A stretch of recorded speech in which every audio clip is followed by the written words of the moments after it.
ఎవరికన్నా ఏదైనా అన్యాయం జరిగితేనే కోర్టులో కేసేసినటువంటి దాఖలాలు మనం చూస్తాం. కానీ ఇక్కడ లాభాలు వచ్చినా కూడా కోర్టులో కేసులు వేస్తున్నారు. పుష్ప 2 ఈ సినిమా రిలీజ్ అయిన తర్వాత ఎంత కాంట్రవర్సీని ఫేస్ చేసిందో అందరికీ తెలిసిందే.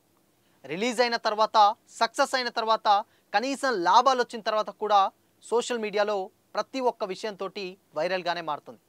ఇంతకు ఆ కేసు ఏంటి తెలుసుకుందాం.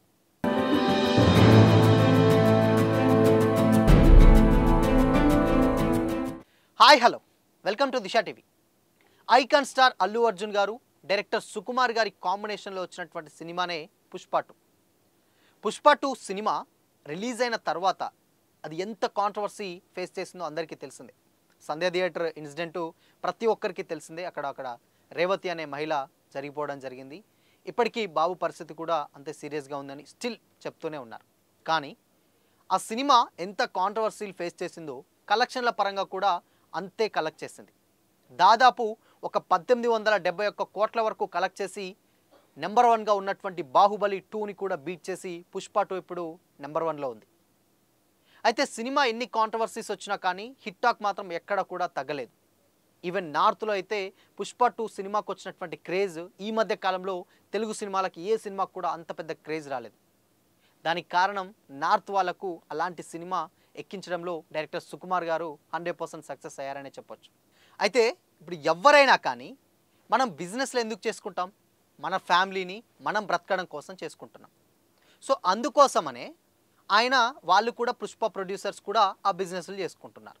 సో సినిమా తీయడం వాళ్ళ వ్యాపారం, అదే చేస్తున్నారు. వాళ్ళకు వచ్చిన లాభాలని చిన్న సినిమాలకు రాయితీ ఇవ్వాలి అని చెప్పేసి ఈయన కోట్లకు ఇవ్వడం ఏంటి అని కూడా సోషల్ మీడియాలో అయితే కామెంట్స్ అయితే చేస్తున్నారు ఫ్యాన్స్. ఇంకోటి ఏంటంటే ఎవరికైనా కానీ ఇక్కడ మనం ఇప్పుడు ఏ పని చేసినా కానీ లాభం కోసం చేస్తాం. ఒకవేళ సినిమా బడ్జెట్ దాదాపు ఒక 600-700 కోట్లు పెట్టారు వాళ్ళు. మరి 600 కోట్లు నిజంగానే అవి నష్టపోతే మరి ఇక్కడ పిల్లేసినటువంటి నరసింహారావు గారు ఇస్తారా? ఇయ్యరు కదా. సో ఎవరి వ్యాపారం వాళ్ళది. ఆయన వ్యాపారం చేసుకుంటే లాభం వస్తే ఆయనే తీసుకుంటాడు, నష్టం వస్తే ఆయనే భరిస్తాడు. లాభం వస్తే అందులో నుంచి తీసి చిన్న సినిమాలకు వీళ్ళకి ఇవ్వాల్సిన అవసరం ఏంటని కూడా కొంతమంది సోషల్ మీడియాలో అయితే కామెంట్స్ చేస్తున్నారు. అయితే కాంట్రవర్సీస్ పక్కన పెడితే పుష్ప 2 లాభాలు కూడా దాని మీద కూడా చాలా పెద్ద ఎత్తున చర్చలు అయితే జరిగినాయి. దాని తర్వాత ఐటీ సోదాలు జరిగినాయి, ఇన్కమ్ ట్యాక్స్ ఆఫీసర్స్ ఇష్యూస్ వచ్చినాయి మీ పుష్ప 2 ప్రొడ్యూసర్స్కి. వచ్చిన తర్వాత కూడా కలెక్ట్ చేసింది 1871 crores అని చెప్పారు. బట్ వచ్చింది మాత్రం ఇంత అని, అవి ఫేక్ కలెక్షన్స్ అన్నారు, లేకపోతే లేదు రియల్ కలెక్షన్స్ అని చాలా చర్చలు అయితే నడిచినాయి. బట్ ఏదేమైనా ఇక్కడ కలెక్షన్స్ అయితే అఫీషియల్గా వాళ్ళు అనౌన్స్ చేసిన ప్రకారం 1871 కోట్లు ప్లస్సే ఇంకా. సో ఈ 1871 కోట్ల కంటే పుష్ప 2కు వచ్చినటువంటి లాభాలను సంబంధించినటువంటి నరసింహారావు అనే ఒక హైకోర్టు అడ్వకేట్ అదే హైకోర్టులో కేసు అయితే వేయడం జరిగింది. ఎందుకు అనంటే పుష్ప 2కు సంబంధించినటువంటి కలెక్షన్స్కి వచ్చినటువంటి లాభాలను చిన్న సినిమాలకు సంబంధించి, చిన్న బడ్జెట్ సినిమాలకు సంబంధించి రాయితీలుగా ఇవ్వాలి అని కూడా ఆయన అయితే కోర్టులో కేసు అయితే వేయడం జరిగింది. ఇది చూసినటువంటి ధర్మాసనం ఈ ఇష్యూ మీద వెంటనే కొట్టిపారేయకుండా దాదాపు ఒక 2 వారాల టైం అడిగిందనమాట. అంటే ఇన్ కేస్ దీని మీద జడ్జిమెంట్ చెప్పడానికి 2 వారాలని వాయిదాగా వేయడం జరిగింది. ఇదందరూ చూసి కూడా అందరూ షాకే అవుతున్నారు. గతంలో కోర్టులో ఇచ్చినటువంటి తీర్పు ప్రకారం అంటే కళాకారుల సంక్షేమానికి ఉపయోగించాలని కొన్ని తీర్పులు అయితే వచ్చినాయి. సో దాంట్లో భాగంగానే ఈ సినిమాకు వచ్చినటువంటి లాభాలలో నుంచి వెళ్ళి 1871 కోట్లు అంటే కొన్ని లాభాలు ఉంటాయి. ఆ లాభాల నుంచి వెళ్ళి చిన్న బడ్జెట్ సినిమాలకు రాయితీలుగా అంటే మినహాయింపుగా ఇవ్వాలి అని కూడా ఆయన కేసు అయితే వేయడం జరిగింది. సో దీని మీద ఇంకా ఎలాంటి రెస్పాండ్ అయితే అవ్వలేదు. ఇంకొక 2 వీక్స్ అయితే కోర్టు వాయిదా అయితే టైం అయితే విధించింది. మరి దాని తర్వాత 2 వీక్స్ తర్వాత నిజంగానే అలా ఇస్తుందా తీర్పు, లేదంటే ఇవ్వదా అనేది కూడా చాలామంది తెలియదు. ఇస్తే ఒక రకమైనటువంటి నిర్ణయం అవుతుంది, ఇవ్వకపోతే అది జనరల్ అయిపోతుంది. బట్ ఇస్తే మాత్రం నిజంగా ఒక సెన్సేషన్ క్రియేట్ చేస్తుందనే చెప్పాలి.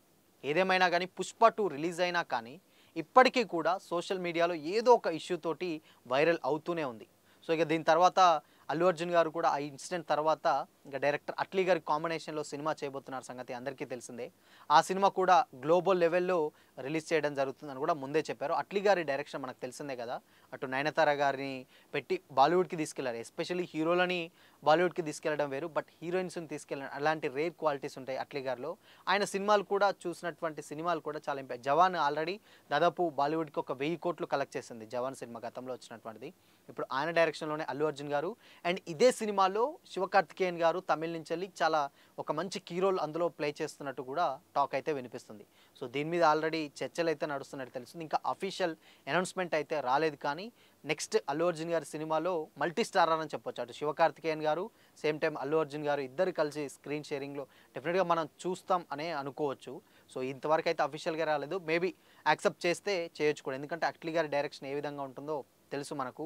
శివకార్తికేయన్ గారి పర్ఫార్మెన్స్ కూడా తెలుసు. అమరన్ తోటి ఆల్మోస్ట్ 300 crores కూడా దాటిపోయింది తమిళ్, ఓన్లీ తమిళ్ తెలుగు తోటి. సో కాబట్టి ఆయన నెక్స్ట్ సినిమా అటు త్రివిక్రమ్ గారు అని అన్నారు, కానీ త్రివిక్రమ్ గారిది మాత్రం ఇంకొంచెం టైం పడుతుంది. ఎందుకంటే అది ఎక్కువగా విజువల్స్, గ్రాఫిక్స్, ఎక్కువగా సీజీ వర్క్ చేసేటువంటి సినిమా అని అయితే తెలుస్తుంది. సో కాబట్టి ముందు అట్లీ గారిది, దాని తర్వాత మళ్ళీ త్రివిక్రమ్ గారిది అయితే వస్తుంది. సో ఏదేమైనా పుష్ప 2 సక్సెస్ ఎంత సక్సెస్ అయిందో అంత కాంట్రవర్సీస్ని ఫేస్ చేస్తూనే ఉంది ఇప్పటికీ. సో దీని మీద మరి ఇంకా 2 weeks అయితే టైం ఇచ్చింది కోర్టు. ఒకవేళ దాని తర్వాత మరి ఏం నిర్ణయం ఇస్తుందో చూడాలి.